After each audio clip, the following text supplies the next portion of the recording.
let's talk about how to get rid of seizures and tremors and shaking, specifically when you have functional neurological disorder. The former name for it was conversion disorder, and a main symptom is non-epileptic seizures. So I'm going to give you my number one tip, and I want you to bear in mind as I'm teaching you that I used to have FND really bad. I was constantly getting tremors and probably non-epileptic seizures, and I was having speech difficulties. I was bad off. And this isn't the place to list all my symptoms. Just know that I've healed about 95%. I almost never get tremors anymore.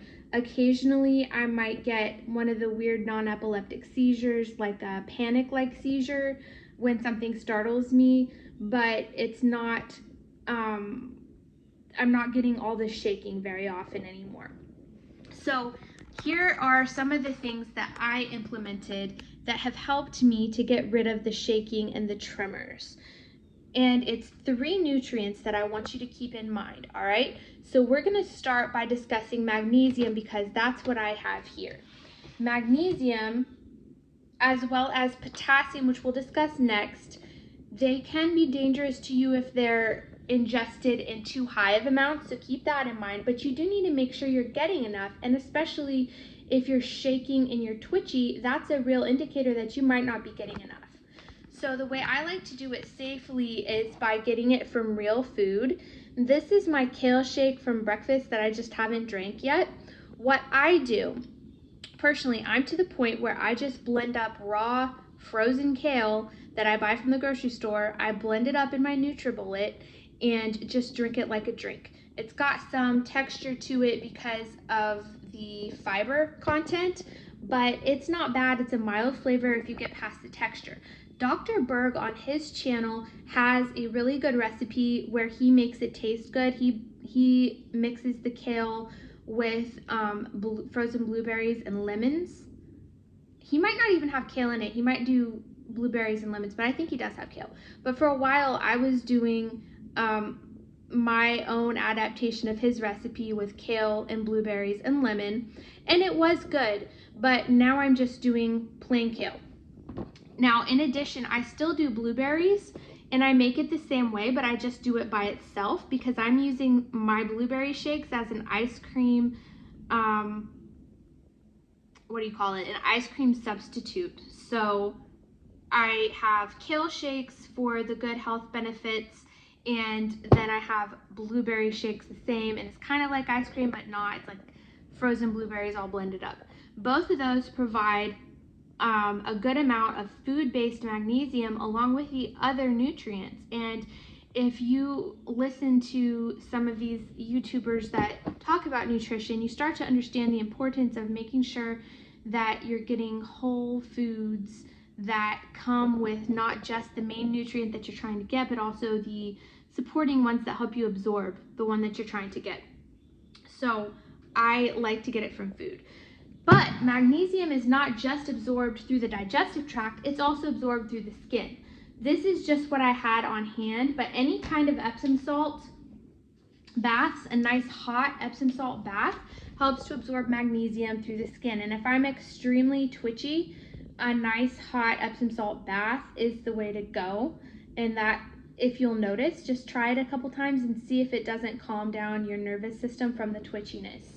And also, if I get twitchy and I've not been having my kale and my blueberries all blended up, then I kind of know that, hey, maybe I should add that back into my diet.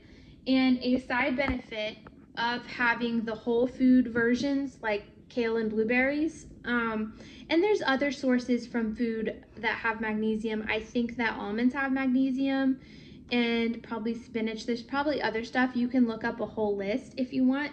But magnesium is a big one. And another reason that I like to get it from food is because if you are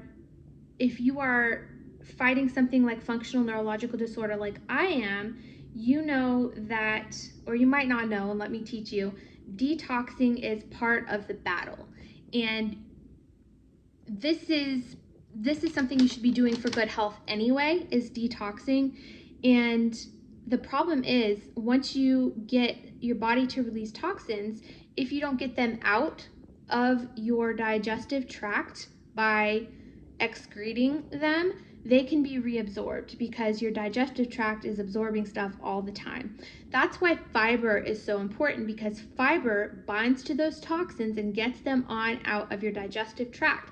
That's a dual reason why I like the whole foods just blended up. In addition to that, I do take a vitamin. I researched and chose Thorn, but you can choose any kind you want. And I take a good fish oil. You can just research and take a good one. Now, that's the magnesium. Okay. So the second thing that I want to talk to you about is potassium. Now, a good source of potassium is bananas, and I think that potassium may also be in other vegetables and fruits, but you can look that up. I just don't have a banana right here to show you. And the third nutrient that I want you to pay attention to is B vitamins. Now, a good natural source of B vitamins is nutritional yeast. But in addition to the nutritional yeast, when I had FND really bad, my dad found out that benfotiamine, which is one of the B vitamins, actually helps your nerves. And so he used to buy that for me, and probably still does. And it just goes right into my box with all my other vitamins that I take in the morning. And that probably has helped me out really a lot. I just didn't have to think about it so much because somebody else was taking care of it for me.